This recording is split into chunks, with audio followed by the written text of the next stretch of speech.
Life is a winding road, no telling where it goes. Driving through days and nights, won't stop for traffic lights. And I really want. Good morning, good afternoon, good evening, whenever you're watching. Thank you for joining us. Today we are in Gardiner, New York at the Yogi Bear's Jellystone Camping Resort, and we are doing our shakedown trip with the brand new Fun Parent Mobile Command Unit, aka our 2022 Rockwood Roo 233S. We actually got, do it again. We actually got here last night, set everything up. I wanted to kind of just make sure everything was in order and we were able to focus strictly on getting this thing set up for the first time. I'll do a separate video at one of our future trips where I show you what the setup process looks like for this camper. The good news is we have now been here since last night and everything is working as it's supposed to. So that is a plus. We did rent a golf cart, so now we are gonna actually head out and do some exploring around the campground today. Don't drop it. So we rented this golf cart and we picked it up last night around 5 o'clock, and it's actually moving quicker today than it was yesterday, but it does not do more than like 5 miles an hour. So if you're like the more extreme golf cart riding, they don't offer that here. They've also got a lot of cabins you can rent here. So if you're not an RVer or you don't have a tent and you want to come and do a little bit of glamping, this is where you can do it. Let me figure out where the road goes. Even if I'm falling down, I will keep on searching for my highs. You can say I lost my mind, I will keep on holding. Look at this playground they got here. This is actually a small playground compared to the other playgrounds they have here. And it's still bigger than anything I've seen at any other campground we've ever been to.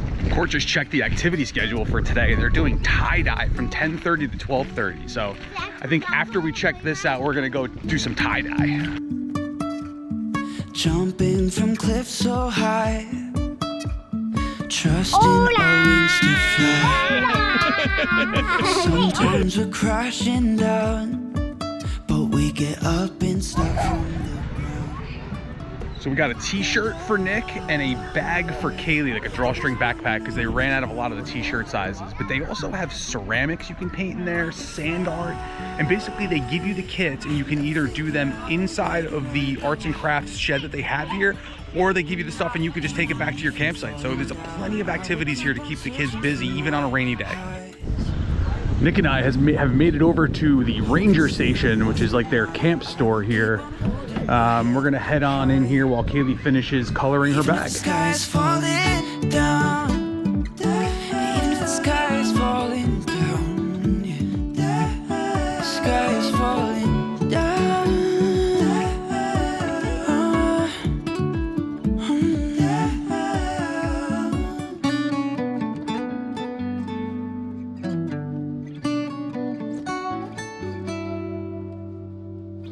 Even if the sky is falling down, even if the sky is falling down, yeah.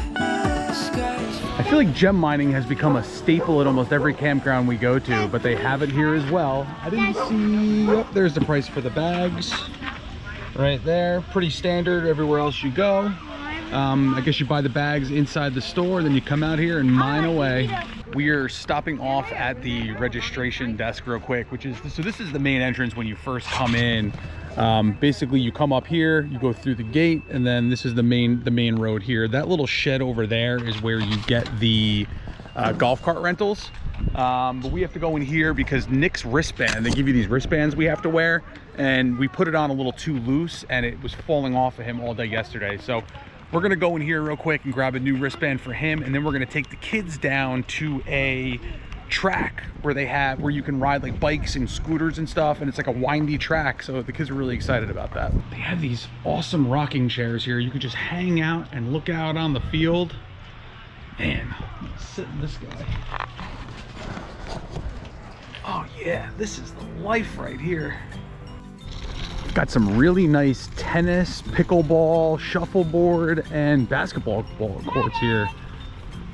This place is beautiful. This really is. The bathroom is nice too. Court went in and used the restroom in the main lodge area, and she said that the bathrooms are pretty clean as well.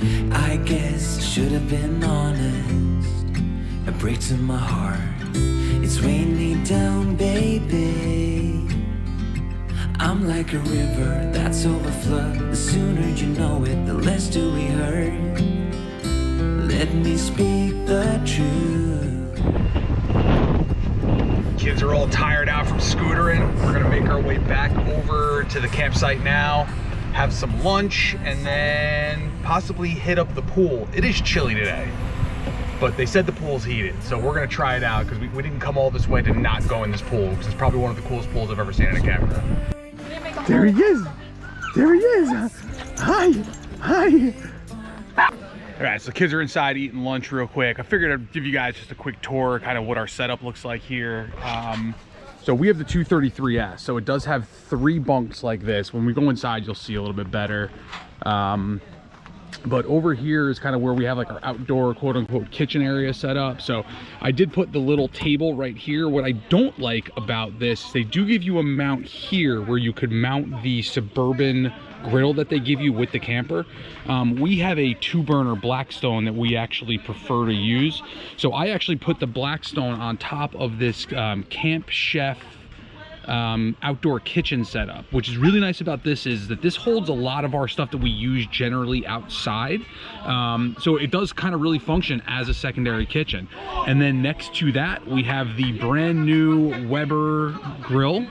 This is the 1200 series, and I did convert this over to the quick disconnect here. It was painless to do. The part was $10 on Amazon and it works great. But yeah, so that's kind of the outside setup here. We have this little breakdown garbage can. I also have this Cabela's camp kitchen set up here, and we kind of just use this for like random stuff that we throw on here. I'm sure when we go on longer trips, we might use this for some storage as well. And we owe the entire inside of here to Court. She single-handedly picked out everything for the inside. We ordered this on Amazon. So this is really cool because it actually has compartments inside where we keep our clothes. It's just keeps bags out of here, and then what we'll eventually do is just probably use one of these empty compartments for dirty clothes as we continue. We went with a really cool light colored bedspread here. It's got some woodsy animals on it. It says Forest Cabin Lake. You know, it's just a nice, bright, colorful mattress comforter. I did set up a satellite radio station here. I still don't understand why they don't build the Sirius XM antennas in these. It just seems like camping and Sirius XM radio go hand in hand. So I never understood that. And then this is really kind of what separates the 233S from a lot of its counterparts, and that is this double bed setup here. So these are 3 full-size queen beds. So you could theoretically sleep 6 adults in the queens, theoretically sleep another possibly 2 adults if they're cozy with one another here, and then this also folds down into a bed as well. So this has a lot of sleeping space in it. That's one of the reasons why we went with this camper, because we do travel with people from time to time. Court's parents, Billy T, they come with us, and we just kind of figured it makes sense to have something we have plenty of sleeping space. This is a point of contention right now on our camping trip, because I am not a fan of this coffee pot. This is the Keurig single cup brewer. What I don't like about it is that you have to pour 12 ounces of water in this reservoir every time you want to use it. And then it takes forever for it to brew a cup of coffee. Court loves it. I'm not a fan, but it's small and compact, and it fits very nicely in this space right there. So that's kind of the main reason why we went with this one. We did get, the pots are hidden back there. I wanted to show you guys the pots we picked out. So these are Pioneer Woman pots. This is one of them here. They kind of go along again with the color scheme that we were going. They are ceramic coated. They were a little pricey for camper pots, but they matched everything that we had going, and Court liked them, so we got them. Basically the layout of the inside. Comment down below if you have any questions about how we set things up or what we did with it. You guys already saw where we did everything on the outside. I wanted to give you guys a quick view of what the inside looked like. We had a good lunch. The kids played with our neighbors that we just met.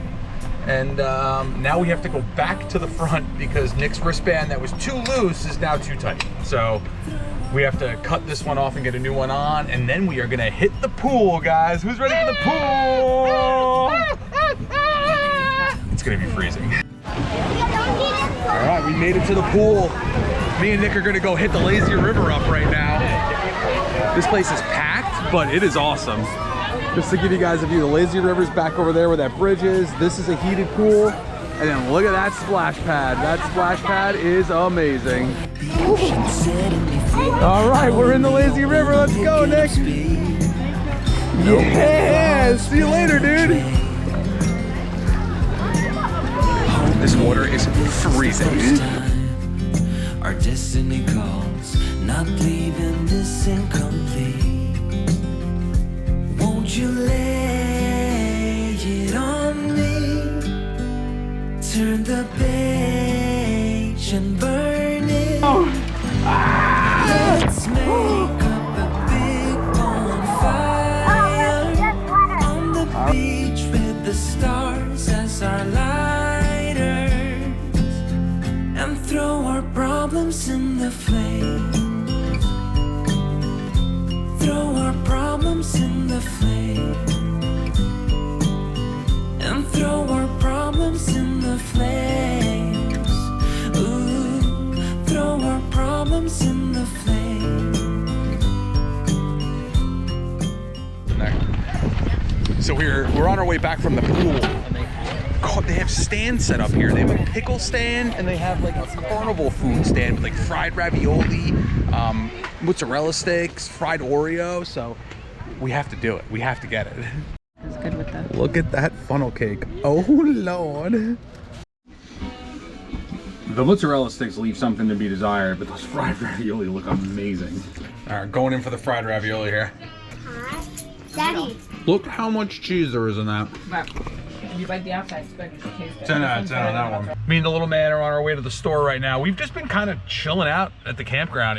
It's cold out. So we're gonna go pick up some more firewood right now and get some candy for the store. Yeah, candy. And then we're gonna come back and cook some dinner. We have hot dogs and hamburgers tonight, just keeping it simple. Wait, Dad. What? When we get back, when we get the candy and come back, can I eat the candy? After dinner, you can have candy. Okay. Deal? Yeah. Deal. And They have these, they have this pillow bouncy thing here. There's another one here as well. Basically, they're like built into the ground, and the kids just jump like crazy on it. I've never seen anything like this before. Court and the kids got me the Weber Q1200 series grill here for Father's Day this year. And it is time for its inaugural cook. So I'm gonna fire this bad boy up. So initially we were tossing the idea around about going and upgrading to the 2200 after we opened it and realized kind of how small the cooking area was. But I thought about it for a minute. I'm like, this is just one more heavy item that it was almost double the weight for the 2200. And with the camper and the Tahoe with weight restrictions, I was like, you know what? Let's just stick with this one. So we got some burgers and dogs. Hopefully this grill does its job perfect. I wanted to take a minute and talk about what I would argue to be probably one of the biggest ripoffs I've experienced in my lifetime. I went to the camp store because Court didn't bring long pants with her and she wanted sweatpants. So I picked out a sweatshirt for her, like these flannel pants for her. And then I got this sweatshirt, which, don't get me wrong, this sweatshirt's amazing. It has a pocket here that you could put a beer in. It's Velcro. You could put a beer in there. I put my cell phone in there. And then it also has a built-in bottle opener. Either way, I went to go check out, and for 2 sweatshirts and a pair of pants, it was $215. And at first when he was telling me, I'm like, all right. And then I walked out and I'm like, how much were these sweatshirts? This sweatshirt was $85. So if you're coming here, the camping stuff that you need is fairly affordable. The clothing and stuff like that, maybe stay away from it. Just dropped a couple 4 burgers and 8 hot dogs? 6 hot dogs onto the grill. It's very limited on cooking space. So if you are a larger family or you are gonna probably do camping with a group of people where you're gonna be cooking, I would say go with the 2200. It might be a better option for you, but if it's just a couple people, this grill is gonna be just perfect. The other thing with this, and 2200 is the same thing, is that there's only one cooking zone. So you only have one burner to use. So if you're trying to do like any kind of indirect heating or indirect grilling, this will not do that job either. Well, we ended up doing nothing. So we ate dinner, and both the kids just were totally content with sitting around the fire for a little while. And now Court and I are sitting around the last of our wood here. The kids are inside watching TV because they had a long day. They were up late last night, and we're just chilling out. So it's morning. We had some breakfast. We've kind of just been cleaning up in here. As you can see, we've got the majority of the inside all kind of cleaned up and back to normal here. I did fold up the back 2 bunks already here, just so we can kind of start checking off the stuff that needs to be done. But one thing we did notice on the Shakedown trip that we have to address. So we'll come over here to our panel. Last night I was just checking the gray and black tank levels, and just for the fun of it, I clicked on the freshwater, and the freshwater tank is a 1/3 full now, but it was 2/3 full last night. So that means that while we were hooked up to city water, we were getting fresh water into the freshwater tank through the city water connection. I did some research online last night. It sounds like there is a check valve on the water pump for when you're boondocking and when you're using the freshwater tank that's supposed to close. And apparently, I would think the really only thing that could be is that ours is not closing. So I did do some quick fixes where we're currently running off the pump and we're using fresh water for the rest of the day from the tank. But my hope is that once we kind of do that and get fresh water running through the pump pretty frequently, that's going to resolve the issue. Stay tuned. Our next trip, we're going to find out if it fixed it or not. The good news is we know that it's there. We know that there's an issue there, and it didn't get to the point where the freshwater tank was overflowing, or even worse, the freshwater tank actually dropped out from underneath the camper because it was too overweight. And here was the one other thing that I kind of came into that it's not really an issue, it's just more of a design flaw, is this pad here sits higher than the bunk. So what happens is if you have 2 people sleeping on this bed here, this end is raised up slightly. So whoever's sleeping on this side is almost like sunken in at this spot right here. The first night, it wasn't that big of a deal. I didn't mind it. It was kind of just, it is what it is. But last night, it was kind of a pain in the neck. So I kept falling into that little crack, and then I couldn't really get out of it unless I kind of woke up and then moved myself over, but I always inevitably would just end up back in that crack again. So we might have to look for some kind of a solution for that. Might be a thicker mattress, but I don't know, we'll see. We're all packed up. Here we are all hooked up, ready to go. So we had another catastrophe this morning. The Anderson levelers that we had in here, the one Anderson leveler got stuck between these tires. I have to start doing a better job on these videos of in the moment of stress, kind of getting the camera out and recording what we're doing. Basically what I ended up doing was I built a ramp out of the yellow stabilizer blocks that we have and kind of pulled up onto them, and then was able to pull it out. But I mean, I thought for sure we were gonna blow the tire on trip 1. So I'm gonna have to be mindful of that as we move forward, but it's okay. We're on our way home now. So hopefully it'll be an uneventful trip home and I won't have to report back. If I do, I will surely do so. If not, give me a thumbs up if you guys like this video. Comment down below if you have any questions about the Rockwood Roo 233S, or if you have any suggestions as to some of the issues that we ran into, how you fixed them. Subscribe to the channel if you haven't done so already. This is only the 3rd video in our 2022 Fun Parents Summer of Fun series. There's a lot more adventures coming. Also click that notification bell so you don't miss any of them. And with that being said, we're done, son.